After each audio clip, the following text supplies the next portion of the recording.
A partir de este momento, la audición de la Unidad Popular, la voz de la izquierda que lucha.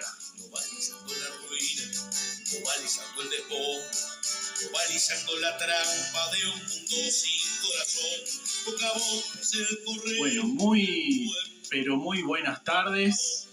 Le damos la bienvenida a este nuevo programa de CX36, que es la voz de la Unidad Popular. Primero queremos darle las gracias a quien hace posible que este espacio pueda salir al aire. Queremos agradecer a los compañeros de CX36 también por dar esta posibilidad, y obviamente invitamos a todos a que escuchen la radio y que también la sigan en esta plataforma que es YouTube, que le den me gusta, que se suscriban para hacer que la radio pueda crecer también en esta plataforma.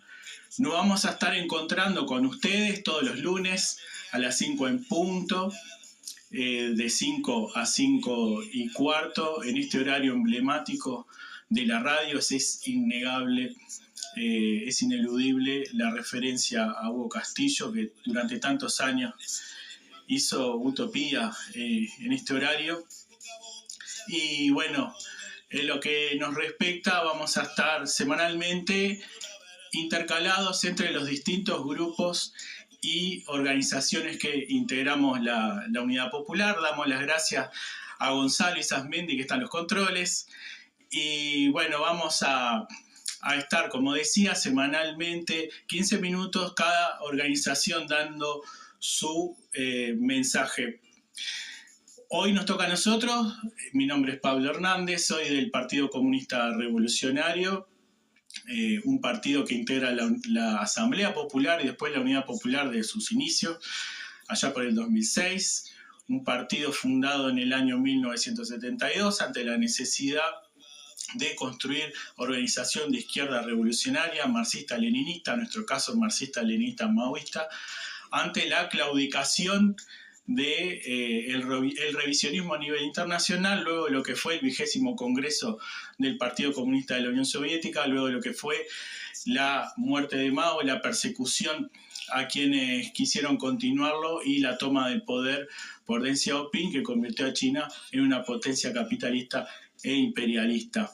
Un partido que le dejó 16 mártires a nuestro pueblo, enfrentando el fascismo antes y durante la dictadura. Bueno, vamos a hablar un poco de lo que es la realidad de nuestra fuerza política, de la Unidad Popular y de la realidad del país.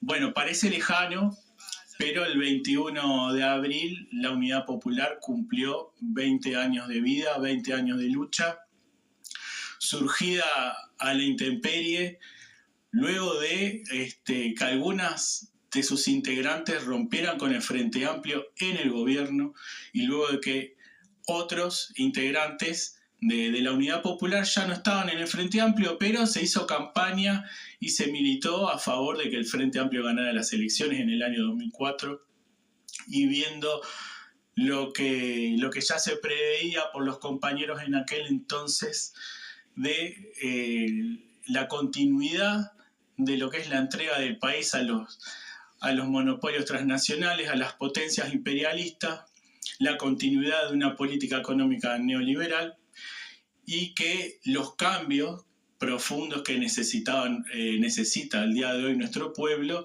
no los iba a brindar el Frente Amplio en el poder. Y algunos, bueno, hablamos de generalidades, pero también hay algunos hitos. Estuvo toda esa cuestión vinculada a la firma de tratados con Estados Unidos, el tratado del TIFA relacionado a impuestos, el tratado de protección y promoción de inversiones, el incumplimiento de la reforma constitucional, cuando Tabaré Vázquez seguía extendiendo concesiones de distribución de agua potable en Maldonado. Toda la polémica por el mantenimiento de las plantas de celulosa y el conflicto con Argentina, cuando un par de años atrás se había dicho de que no se iba a permitir su instalación. Y podemos seguir dando un montón de etcétera. También está todo lo vinculado a los envíos de tropas al extranjero.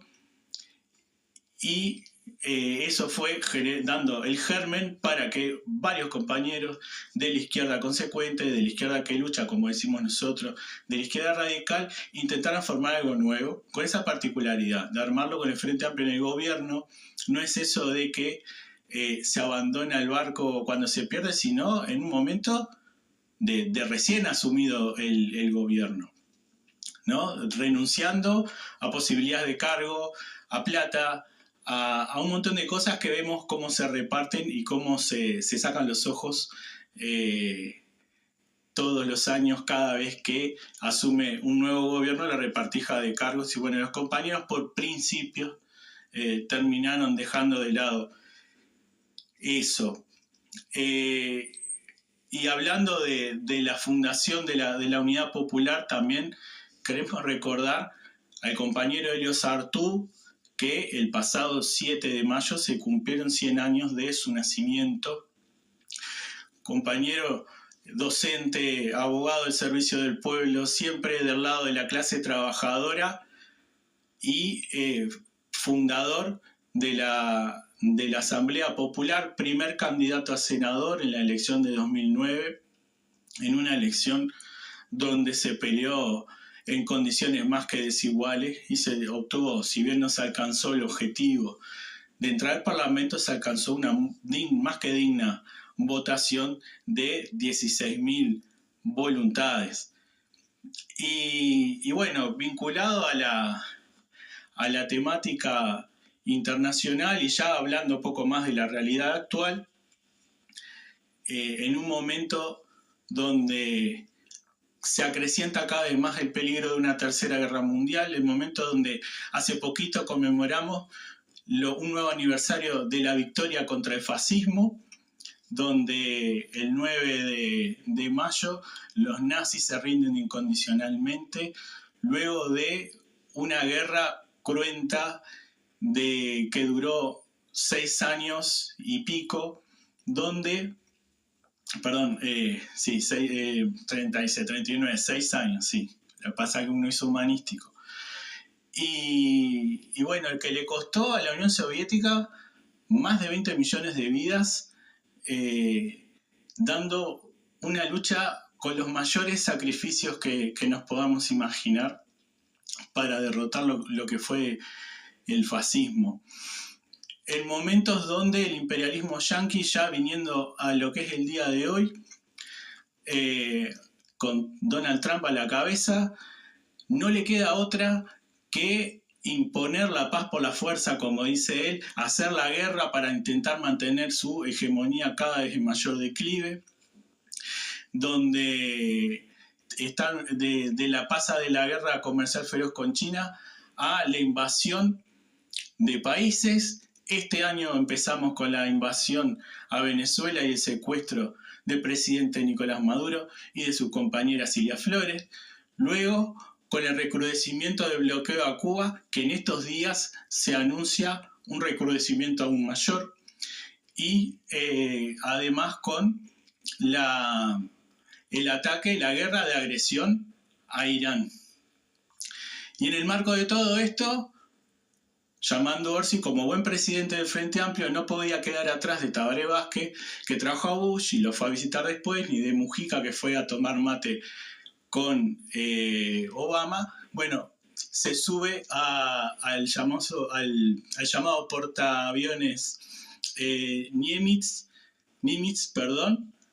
en un acto de alcahueterismo brutal y de sumisión ante una acción que este portaaviones viene de forma amenazante recorriendo las distintas costas de América Latina y sin empacho ninguno, junto con otros referentes, se visita a ese portaaviones después de que lo hizo Milei, que por ahí se nos antoja ridícula alguna de las poses que hace Orsi, pero la verdad que es una afrenta no solo a nuestro pueblo, sino a los pueblos que hoy en día están sufriendo la guerra de agresión por producto de los Estados Unidos, pero también lo que está pasando en Palestina, donde el Estado fascista de Israel está llevando a cabo un genocidio con el auspicio y el apoyo de Estados Unidos. Vamos a leer brevemente una declaración que la Unidad Popular emitió, ni bien acontecieron los hechos, que dice así: ante la visita del presidente Orsi al portaaviones yanqui, la Unidad Popular considera como muy grave la visita del presidente Yamandu Orsi al portaaviones yanqui USS Nimitz, el que viene recorriendo las costas del continente en forma amenazante. Cabe señalar que Orsi fue trasladado por un avión de combate de dicho portaaviones que ingresó a nuestro país. En pleno genocidio contra el pueblo palestino, en medio de la guerra de agresión contra Irán, ambas acciones coordinadas entre el imperialismo norteamericano y el Estado sionista de Israel, en el marco del ataque realizado recientemente en Venezuela, del cruel e inhumano bloqueo petrolero a Cuba y en el mismo momento que Trump amenaza con tomar la isla, esta acción del presidente, además de su dudosa legalidad, deshonra a nuestro pueblo. Convocamos a todas las fuerzas antiimperialistas y solidarias con la lucha de los pueblos y naciones oprimidas del mundo a rechazar y condenar acciones que expresan complicidad y subordinación del pueblo, del gobierno uruguayo a las políticas del imperialismo.